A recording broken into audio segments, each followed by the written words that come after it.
Hello everyone, welcome to Trade Breakdown and NQ. Now, I'll be breaking down this trade based on the chapters we've discussed so far, and I'll also delve on some other concept briefly too. That way, we'll have this smooth transition to level 2 of CPI with these new concepts that I've prepared for you, right? Now, last chapter we discussed time frame alignment and time frame selection, right? Now, as intraday traders will be using the 4 hour, the 1 hour, and the 15-minute time frame, right? Now, the 1 hour isn't as important as the 4 hour and the 15 minute, but you could definitely use it for gaining conviction in your analysis and in your trade ideas, right?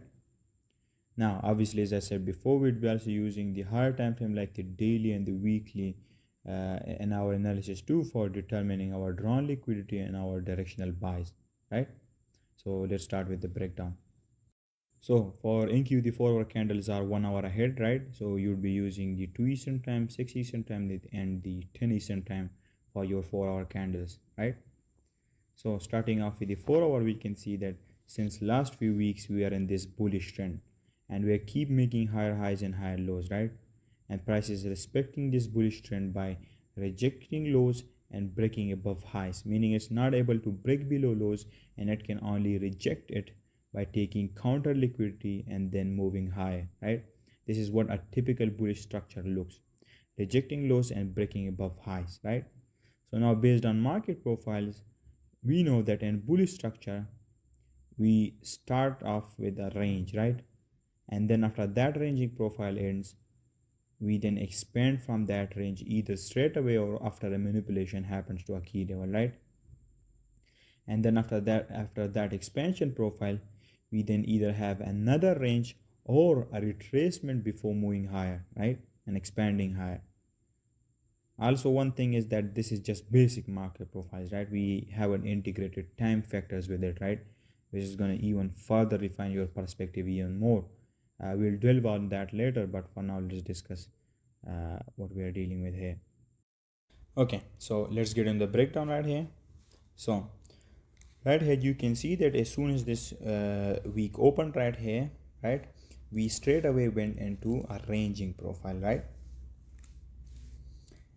Now we know that according to market profiles, after a ranging profile ends, we can only have two possible outcomes. We can either have a manipulation profile or an expansion profile straight away, and in this case we got this expansion profile straight away, right?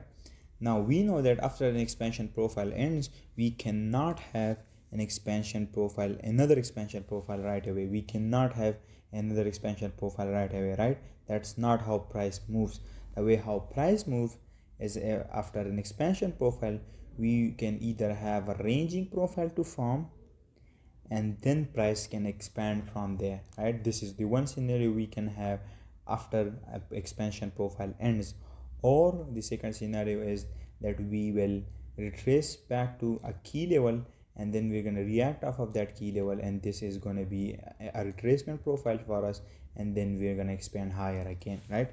In this case we got what we got, this retracement profile, right? And this retracement, and with this retracement profile we tested this key level right here, and then we expanded higher again, right? So we started off with the ranging profile, an expansion, a retracement, and then another expansion.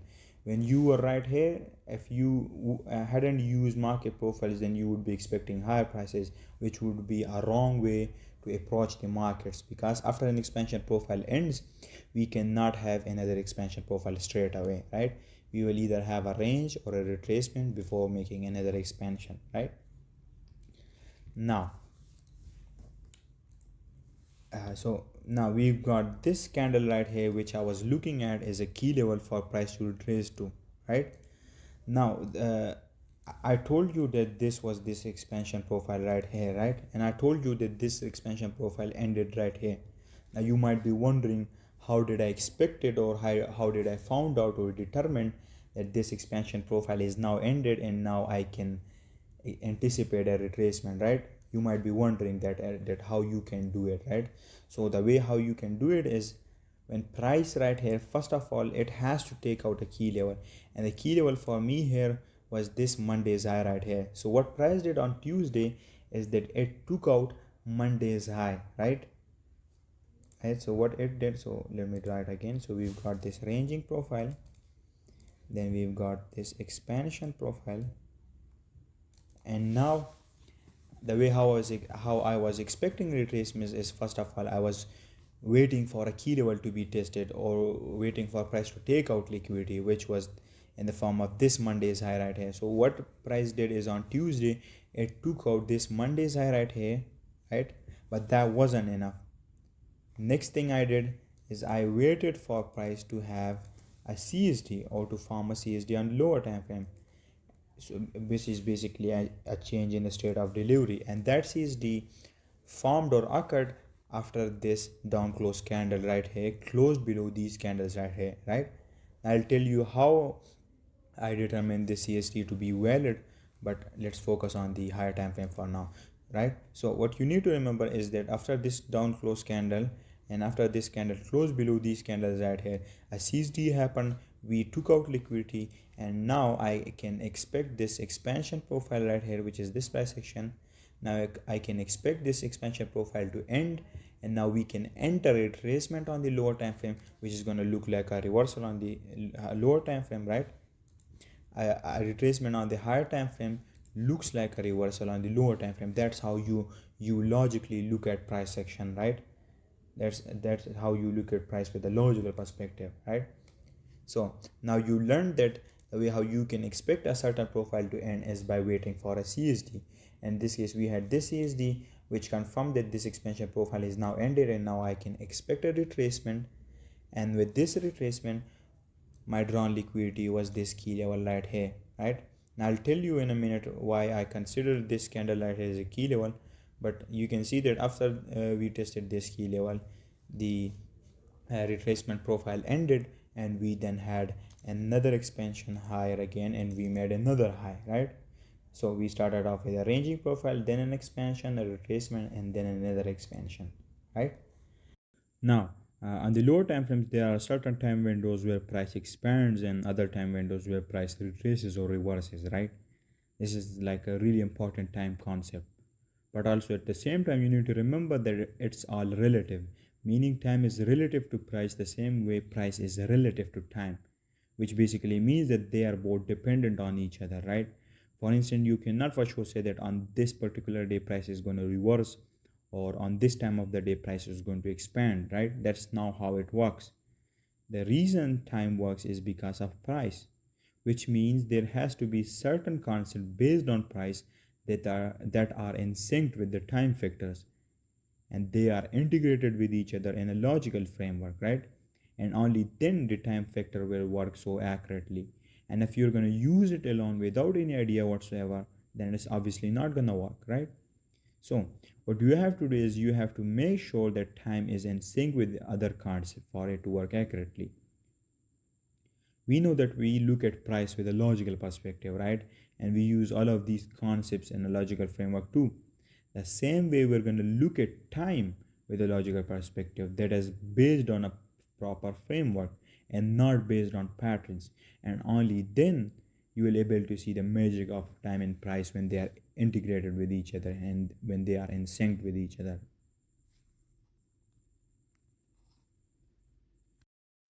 Now, getting back to the breakdown, here you can see that we had this expansion on Monday. And then with this expansion, we formed this Monday's high right here. Now, even though I was expecting bullish prices and the structure was bullish, which means price was rejecting lows and breaking above highs, right? Even with all of those factors, price first had to retrace back to its origin right here and test a key level before moving higher. Now the reason why I expected price to retrace before expanding higher is because of market profiles. We know that according to market profiles, price never moves in a straight line towards its drawn liquidity. It always starts with a range, and then after a range we form an expansion profile and we expand towards the drawn liquidity, and in this case we expanded higher, right? And then after an expansion we always have a range or a retracement before we make another expansion, right? This is generally how price moves.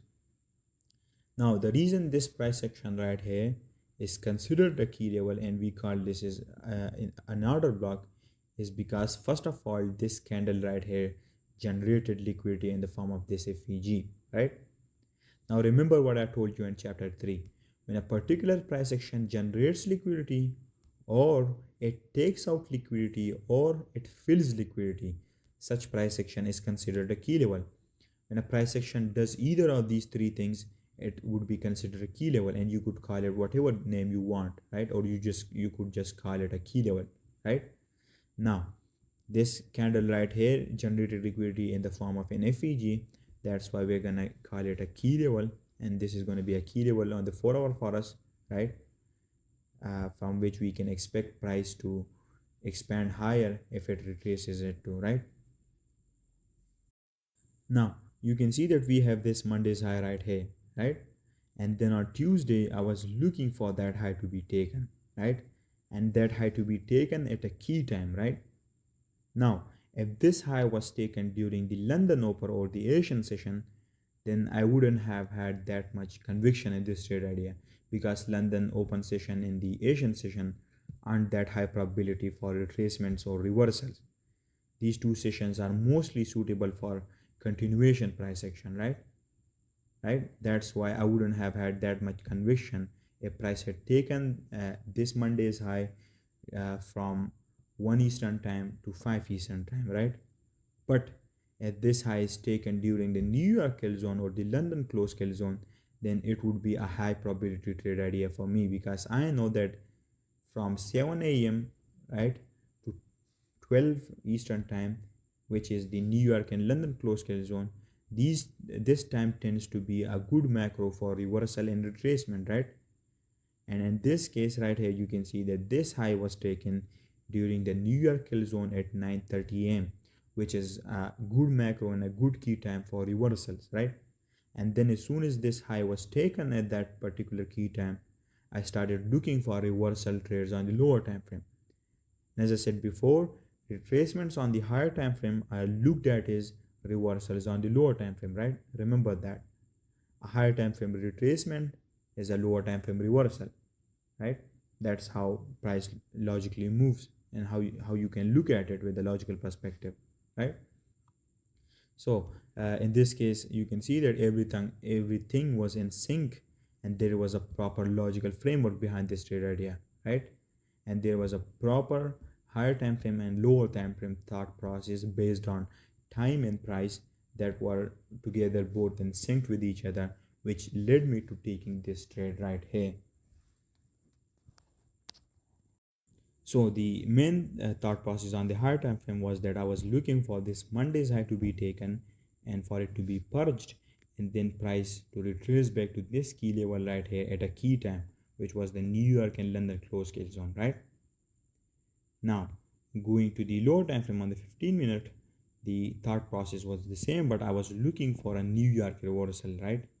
And right here you can see that during London Open and Asian session, we formed this range right here, right? We range during that time, and then during New York Open at 9:30 we took that high and then immediately reversed from there. And here I waited for a model 1 entry, which is basically an order block entry here, right?